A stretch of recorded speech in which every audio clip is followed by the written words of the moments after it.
Hi friend, ব্লগটা আমি শুরু করলাম। আশা করব আপনারা সকলে ভালো আছেন। বড়দেরকে প্রণাম জানালাম, ছোটদেরকে অনেক অনেক ভালোবাসা। আজকে আমি পড়ব বঙ্কিমচন্দ্র চট্টোপাধ্যায়ের কপালকুণ্ডলা। আমি যতটা পড়েছি তার পরের থেকে পড়ছি, তো আমার সাথে থাকুন। এখনে নিকটে কিছু নেই, কল্যকার অন্য প্রয়োজন ভাবিয়া কিসমধ্যে একটি অঙ্গুরীয় আনিয়াছিলাম। জগদীশ্বরের কৃপায় সে পাপ প্রয়োজন সিদ্ধির আবশ্যক হইল না। এই অঙ্গুরীয় তুমি রাখো। ইহার পরে অঙ্গুরীয় দেখিয়ে যবনী ভূমিনাকে মনে করিও। আর যদি স্বামী জিজ্ঞাসা করে অঙ্গুরীয় কোথায় পাইলে, কইও লুৎফুন্নিসা দিয়াছে। ইহা কইয়া লুৎফুন্নিসা আপন অঙ্গুলি হইতে বহু ধ্বনিকৃত এক অঙ্গুরী উন্মোচন করিয়া কপালকুণ্ডলার হস্তে দিলেন। নবকুমার তাও দেখিতে পাইলেন। কাপালিক তাহাকে ধরিয়াছিলেন, আবার তাহাকে কম্পমান দেখিয়া পুনরপি মদিরা সেবন করাইলেন। মদিরা নবকুমারের মস্তিষ্কে প্রবেশ করিয়া তাহা প্রকৃতি সংহার করিতে লাগিল, স্নেহের অঙ্কুর পর্যন্ত উন্মূলিত করিতে লাগিল। কপালকুণ্ডলা লুৎফুন্নিসার নিকট বিদায় হইয়া গৃহাভিমুখে চলিলেন। তখন নবকুমার ও কাপালিক লুৎফুন্নিসার অদৃশ্য পথে কপালকুণ্ডলার অনুসরণ করিতে লাগিলেন। কপালকুণ্ডলা ধীরে ধীরে গৃহাভিমুখে চলিলেন, অতি ধীরে ধীরে, অতি মৃদু মৃদু চলিলেন। তার কারণ তিনি গভীর চিন্তামগ্ন হইয়া যাইতেছিলেন। লুৎফুন্নিসার সংবাদে কপালকুণ্ডলার একেবারে চিত্তভাব পরিবর্তিত হইল। তিনি আত্মবিসর্জন প্রস্তুত হইলেন। আত্মবিসর্জন কি জন্য? লুৎফুন্নিসার জন্য? তাহা নয়। কপালকুণ্ডলা অন্তঃকরণ সম্বন্ধে তান্ত্রিকের সন্তান। তান্ত্রিক যেরূপ কালিকা প্রসাদ কাঙ্ক্ষায় পরপ্রাণ সংহারে সংকোচ শূন্য, কপালকুণ্ডলাও সেই আকাঙ্ক্ষায় আত্মজীবন বিসর্জন তদ্রূপ। কপালকুণ্ডলা যে কাপালিকের ন্যায় অনন্য চিত্ত হইয়া শক্তি প্রসাদ প্রার্থিনী হইয়াছিলেন তাহা নয়। তথাপি অহর্নিশ শক্তি, ভক্তি, শ্রবণ, দর্শন ও সাধনে তাহার মনে কালিকানুরাগ বিশিষ্ট প্রকারে জন্মিয়াছিল। ভৈরবী সেই সৃষ্টি শাসন কর্ত্রী, মুক্তিদাত্রী ইহা বিশেষ মতে প্রতীত হইয়াছিলেন। কালিকার পূজাভিমুখ নরশ্রেণীতে প্লাবিত হয়, ইহা তার দুঃখিত হৃদয় সহিত না। কিন্তু আর কোনো কার্যে ভক্তি প্রদর্শনে এটি ছিল না। এখন সেই জগৎ শাসনকর্ত্রী, সুখ দুঃখ বিধায়িনী, কৈবল্যদায়িনী ভৈরবী স্বপ্নে তাহার জীবন সমর্পণ আদেশ করিয়াছেন। কেনই বা কপালকুণ্ডলা সেই আদেশ পালন না করিবেন? তুমি আমি প্রাণত্যাগ করিতে চাহি না। রাগ করিয়া যাহা বলি, এ সংসারে সুখময়, সুখের প্রত্যাশায় বতোল্যত সংসারের মধ্যে ঘুরিতেছে, দুঃখের প্রত্যাশায় নয়। কদাচিৎ যদি আত্মকর্মদোষে সেই প্রত্যাশা সফলীকৃত না হয়, তবে দুঃখ বলিয়া উচ্চ কলরবে আরম্ভ করি। তাহা হইলে দুঃখ নিয়ম নহে, সিদ্ধান্ত হইল নিয়মের ব্যতিক্রম মাত্র। তোমার আমার সর্বত্র সুখ, সেই সুখে আমার সংসারের মধ্যে বদ্ধমূল। ছাড়িতে চাহি না, কিন্তু এই সংসার বন্ধনে প্রণয় প্রধান উজ্জু। কপালকুণ্ডলা সেই বন্ধন ছিল না, কোনো বন্ধনই ছিল না। তবে কপালকুণ্ডলাকে কে রাখে? যাহার বন্ধন নাই তাহারই অপ্রতিহত বেগ। সিঁড়ি শিখরে হইতে নির্ঝরণীয় নামিলেও কে তাহার গতিরোধ করে? একবার বায়ুতাড়িত হইলে তাহার সঞ্চারণ নিবারণ করে। কপালকুণ্ডলার চিত্ত চঞ্চল হইলে কে তাহার স্থিতিস্থাপন করিবে? নবীন করিকরপ মাতিলে কে তাহা শান্ত করিবে? কপালকুণ্ডলা আপন চিত্তকে জিজ্ঞাসা করিলেন, কেহই বা এই শরীরে জগদীশ্বরের চরণে সমর্পণ না করিব, পঞ্চভূত লইয়া কি হইবে? প্রশ্ন করিতেছিলেন, অথচ কোনো নিশ্চিত উত্তর দিতে পারিতেছিলেন না।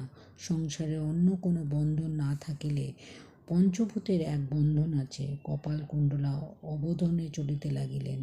যখন মনুষ্য হৃদয় কোনো উৎকটভাবে আচ্ছন্ন হয়, চিন্তার একাগ্রতায় বাহ্য সৃষ্টির প্রতি লক্ষ্য থাকে না, তখন অনৈসর্গিক পদার্থ প্রত্যক্ষভূত বলিয়া বোধ হয়।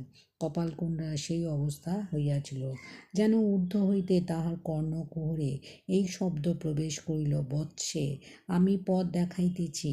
কপালকুণ্ডলা চকিতে ন্যায় ঊর্ধ্বদৃষ্টি করিলেন, দেখিলেন যেন আকাশমণ্ডলে নব নিন্দিত মূর্তি গল বিলম্বিত নরক পালমাল হইতে সুনীত শ্রুতি হইতেছে, কোটিমণ্ডল বেরিয়া নরকরাজি দুলিতেছে, বাম করে নরকপাল অঙ্গে রুধিধারা, ললাটে বিষমজ্জ্বল জ্বালা বিভাসিত, লোচন প্রান্তে বালরসি সুশোভিত, যেন ভৈরবী দক্ষিণহস্ত উত্তোলন করিয়া কপালকুণ্ডলাকে ডাকিতেছে।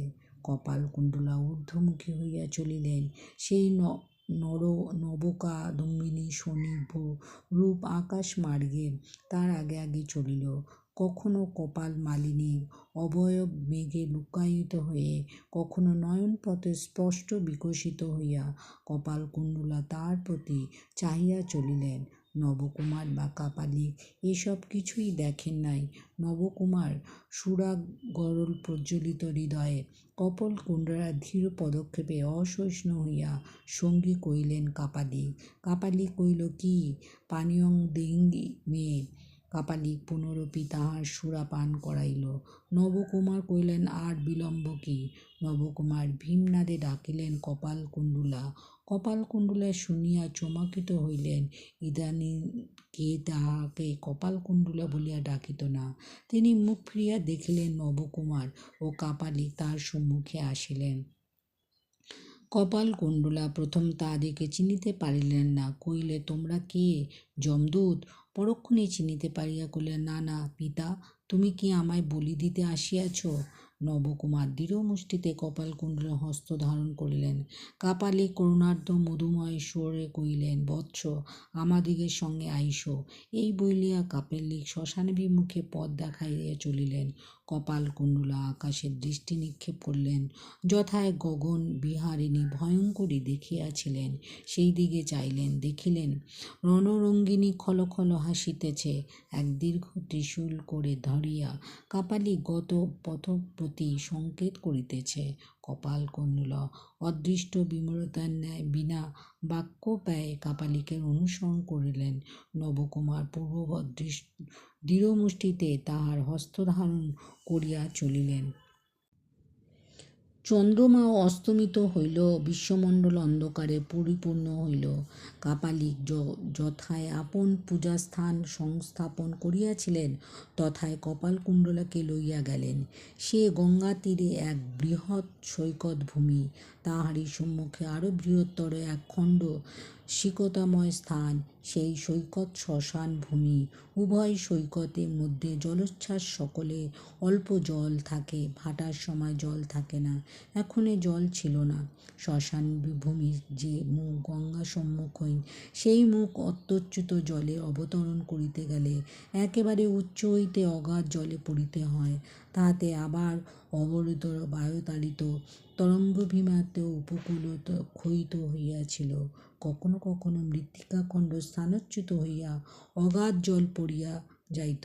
পূজাস্থানে দীপ নাই, কাষ্ঠমাত্র অগ্নি জ্বলিতেছে। তদালোকে অতি অস্পষ্ট দৃঢ় শ্মশান ভূমি আরও ভীষণ দেখাইতেছিল। নিকটে পূজা, হোম, বলি প্রভৃতি সমগ্র আয়োজন ছিল। বিশাল তরঙ্গিনী হৃদয় অন্ধকারে বিস্তৃত হইয়া রহিয়াছে। চৈত্র মাসের বায়ু অপ্রতিহত বেগে গঙ্গার হৃদয়ে প্রধারিত হইতেছিল। তাহার কারণে তরঙ্গভীম ঘাতজনিত কলরব রব গগন ব্যপ্ত করিতেছিল। শ্মশানভূমিতে সবভোগ পশুগণ কর্কশ কণ্ঠে কচ্ছিৎ ধ্বনি করিতেছিল। কাপালিক নবকুমার ও কপালকুণ্ডলাকে উপযুক্ত স্থানে কুশাসনে উপবেশন করিয়া তন্ত্রাদির বিধানুসারে পূজারম্ভ করিলেন।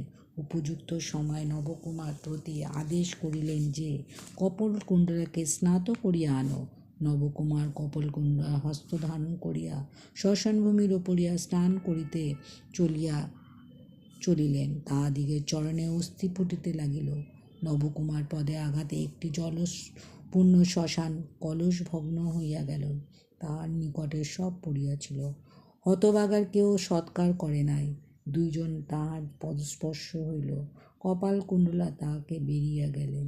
নবকুমার তার চরণ তড়িৎ করিয়া গেলেন। চতুর্দিক বেরিয়া সবমাংসভোগ পশু সকল ফিরিতেছিল।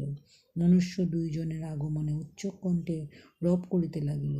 কেউ আমন্ত্রণ করিতে আসিলে, কেউ বা পদ শব্দ করিয়া চলিয়া গেল। কপালকুণ্ডলা দেখিলেন নবকুমারের হস্ত কাঁপিতেছে। কপালকুণ্ডলার সঙ্গ নির্ভীক নিঃসংকম্প। কপালকুণ্ডলা জিজ্ঞাসা করিল, ভয় পাইতেছ?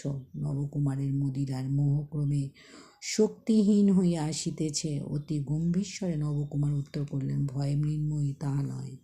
কপালকুণ্ডলা জিজ্ঞাসা করেন, তবে কাঁপিতেছ কেন?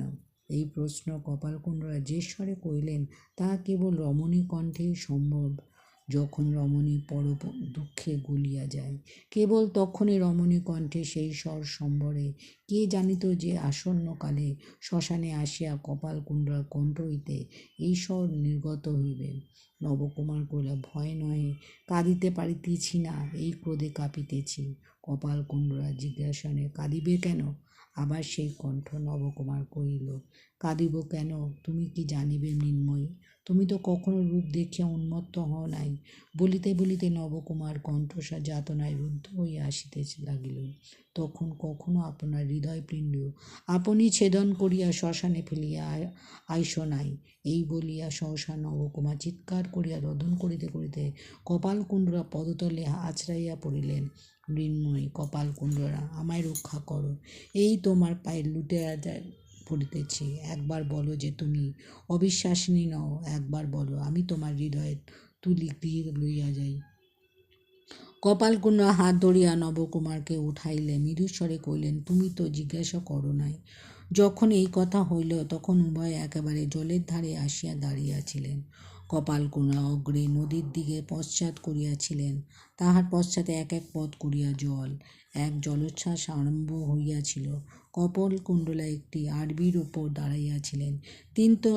তিনি উত্তর করিলেন, তুমি তো জিজ্ঞাসা করো নাই। নবকুমার ক্ষিপ্তের ন্যায় কহিলেন, চৈতন্য হারিয়াছে, কি জিজ্ঞাসা করিব বলো। মৃন্ময়ী, বলো বলো বলো, আমার রাখো, গৃহে চলো। কপালকুণ্ডলা কহিলেন, যাহা জিজ্ঞাসা করিলে বলিবে। আজই যাহা দেখাইতেছ সে পদ্মাবতী। আমি অবিশ্বাসিনী নই, এ কথা স্বরূপ বলিলাম, কিন্তু আর আমি গৃহে যাব না। ভবানীর চরণে দেহ বিসর্জন করিতে আসিয়াছি, নিশ্চিত তাহা করিব। স্বামী, তুমি গৃহে যাও, আমি মরিব, আমার জন্য রোদন করিও না। না মৃন্ময়ী, না।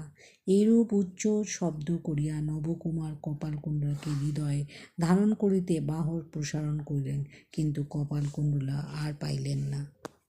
চৈত্র বায়ু তাড়িত এক বিশাল নদীরঙ্গ আসিয়া তীরে তথায় কপালকুণ্ডলা দাঁড়াইয়া তথায় তটাদ্ভূত হইল। তমনি তট মৃত্তিকা খণ্ড কপালকুণ্ডলার সহিত ঘোর রবে নদীর প্রবাহ মধ্যে ভগ্ন হইয়া পড়িল। নবকুমার তীরভঙ্গের শব্দ শুনিলেন। কপালকুণ্ডলা অন্তরিত হইয়া দেখিলেন, অমনি তৎপশ্চাৎ লম্ফ দিয়া জলে পড়িলেন। নবকুমার সন্তরণে নিতান্ত অক্ষম ছিলেন না। কিছুক্ষণ সাঁতার দিয়া কপালকুণ্ডলার অন্বেষণ করিতে লাগিলেন। তাহাকে পাইলেন না, তিনি উঠলেন না। সেই অনন্ত গঙ্গা প্রবাহ মধ্যে বসন্ত বায়ু বিক্ষিপ্ত বীচিমালায় আন্দোলিত হইতে হইতে কপালকুণ্ডলা ও নবকুমার কোথায় গেল। গল্পটা শেষ হয়ে গেল। ভিডিওটা যদি ভালো লাগে লাইক করবেন, শেয়ার করবেন, সাবস্ক্রাইব করবেন, সাথে থাকবেন, পাশে থাকবেন। এতক্ষণ আমার সাথে থাকবার জন্য অনেক অনেক ধন্যবাদ।